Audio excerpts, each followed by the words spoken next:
नमस्कार, विंध्य खबर में आपका स्वागत है। सेवा पखवाड़ा अभियान के तहत रीवा कलेक्टर प्रतिभा पाल ने सामुदायिक स्वास्थ्य केंद्रों का निरीक्षण किया और महिलाओं से निःशुल्क स्वास्थ्य जांच के संबंध में जानकारी ली। इस मौके पर एसडीएम हुजूर वैशाली जैन और मुख्य चिकित्सा एवं स्वास्थ्य अधिकारी डॉक्टर संजीव शुक्ला भी मौजूद थे।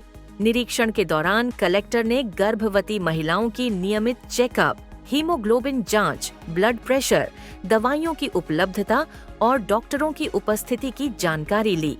उन्होंने बच्चों के टीकाकरण, साफ सफाई और स्वास्थ्य केंद्र की व्यवस्थाओं का भी जायजा लिया। कलेक्टर ने निर्देश दिए कि प्रत्येक गर्भवती महिला का अनिवार्य पंजीयन कर एएनसी चेकअप करें और सभी जानकारी तुरंत अनमोल पोर्टल तथा यूविन पोर्टल पर अपलोड की जाए। निरीक्षण के दौरान मेडिकल ऑफिसर डॉक्टर प्रीति वर्मा अनुपस्थित पाई गईं, जिसके चलते कलेक्टर ने उन्हें कारण बताओ नोटिस जारी करने के निर्देश दिए। इसके अलावा एएनएम अलका शुक्ला को निलंबित करने के आदेश भी दिए गए। कलेक्टर प्रतिभा पाल ने स्पष्ट किया कि सेवा पखवाड़ा अभियान का उद्देश्य महिलाओं और बच्चों की स्वास्थ्य सुविधाओं को प्रभावी बनाना है और किसी भी लापरवाही को बर्दाश्त नहीं किया जाएगा। वॉइसों में कहा गया है कि रीवा सहित पूरे प्रदेश में यह अभियान 17 सितंबर से 2 अक्टूबर तक चलाया जाएगा और इसका उद्देश्य स्वस्थ नारी सशक्त परिवार को सुनिश्चित करना है। स्वस्थ नारी स्वस्थ परिवार अभियान पूरे जिले में इस समय चल रहा है। इस अभियान का उद्देश्य है कि विभिन्न स्वास्थ्य के जो मापदंड हैं उनमें खासकर महिलाओं को फोकस करते हुए उनके स्वास्थ्य परीक्षण शिविर प्रत्येक हेल्थ फैसिलिटी में आयोजित किए जाएं और उनमें प्रयास किया जाए कि जितनी भी गर्भवती माताएं हैं, किशोरी बालिकाएं हैं, उनके हीमोग्लोबिन का परीक्षण किया जाए। साथ ही इसमें एनसीडी के तहत संक्रामक रोगों के परीक्षण करने के भी निर्देश हैं। टीबी के स्क्रीनिंग, कैंसर की स्क्रीनिंग, किसी को नेत्र ज्योति को लेकर के कोई दिक्कत है उसकी स्क्रीनिंग, इस प्रकार के विभिन्न मापदंडों पर विभिन्न स्क्रीनिंग इसमें जो टारगेटेड पॉपुलेशन है उनका किया जाना है। अभी वर्तमान में शहरी और ग्रामीण क्षेत्र में अपने सभी संजीवनी क्लिनिक, पीएचसी, सीएचसीज और सभी आयुष्मान केंद्रों पर सभी जो आरोग्य मंदिर हैं उनमें सभी जगह इन कैंप्स का आयोजन किया जा रहा है। साथ ही किशोरी बालिकाओं के परीक्षण के लिए अपने जो स्कूल हैं जिनमें सीनियर सेकेंडरी और हाई स्कूल हैं उनमें खासकर ये अभियान राष्ट्रीय बाल कल्याण टीम के द्वारा किया जा रहा है।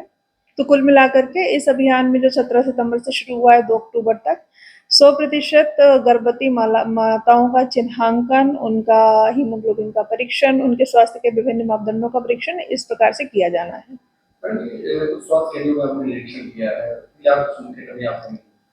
खैरी और ढिकाहा के 2 स्वास्थ्य की जो फैसिलिटीज हैं उनमें कल हम लोगों ने विजिट किया और उनमें जो गर्भवती माताएं थी उनकी स्क्रीनिंग लगातार टीम द्वारा की जा रही थी।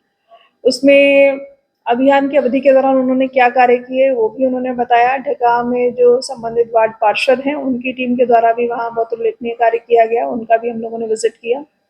कुछ कर्मचारी जो अनुपस्थित थे या जिन्होंने अपने कार्य में लापरवाही की थी उनके खिलाफ हम लोगों ने कार्रवाई की है।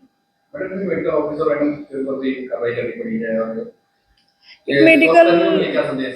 मेडिकल ऑफिसर अनुपस्थित थी और एक एएनएम अनुपस्थित थी, उनके खिलाफ कार्रवाई हुई है। क्योंकि ये बहुत ही महत्वाकांक्षी अभियान है और इसकी जो समय सीमा है वो अभी चल रही है, तो इसमें तत्परता से जो उनको दायित्व दिया गया है उसका निर्वहन करें। इस संबंध में सभी एसडीएम्स को, सभी जिला शिक्षा अधिकारी की जो पूरी टीम है जिसमें ब्लॉक लेवल एजुकेशन ऑफिसर्स हैं, डीपीओ, महिला बाल विकास की पूरी टीम, इस तरीके से कन्वर्जेंस से सभी लोग हेल्थ की इस स्क्रीनिंग में अपना सहयोग दे रहे हैं। तो स्वास्थ्य विभाग की ये प्राथमिक जवाबदारी है कि वो तत्परता से काम करें और इस अवधि में ज़्यादा से ज़्यादा लोगों का हम लोग स्क्रीनिंग कर सकें ताकि आगे जरूरत पड़ने पर ऐसे लोगों को इलाज या फिर उनका जो काउंसलिंग है वो किया जा सके। महिलाओं और गर्भवती माताओं के लिए सरकार किस तरह से विशेष स्वास्थ्य सुविधाएं इस अभियान में उपलब्ध करा? इस संबंध में स्वास्थ्य विभाग द्वारा लगातार प्रयास किए जाते हैं कि गर्भवती माताओं के जो एएनसीज हैं, रजिस्ट्रेशन है वो समय पर हो। एएनसी रजिस्ट्रेशन के बाद जो उनके विभिन्न समय समय पर स्क्रीनिंग होती है, उनके स्वास्थ्य परीक्षण होते रहते हैं, वो समय पर हो, उनका टीकाकरण प्रॉपर्ली टाइमली हो, जो नए बच्चे हैं, जो इन्फेंट हैं, उनके टीकाकरण समय पर हों। साथ ही ऐसी गर्भवती माताएं जो एनीमिक हैं या फिर जो हाई रिस्क प्रेगनेंसी के रूप में जिनको आइडेंटिफाई किया गया है, उनको सही समय पर हेल्थ फैसिलिटीज में लाया जाए, ताकि हमारी जो मातृ मृत्यु दर और बाल मृत्यु दर है वो कम रहे और न्यूनतम रहे, बल्कि 0 के बराबर रहे। ये आगे आने वाले समय में हम लोगों का लक्ष्य होगा।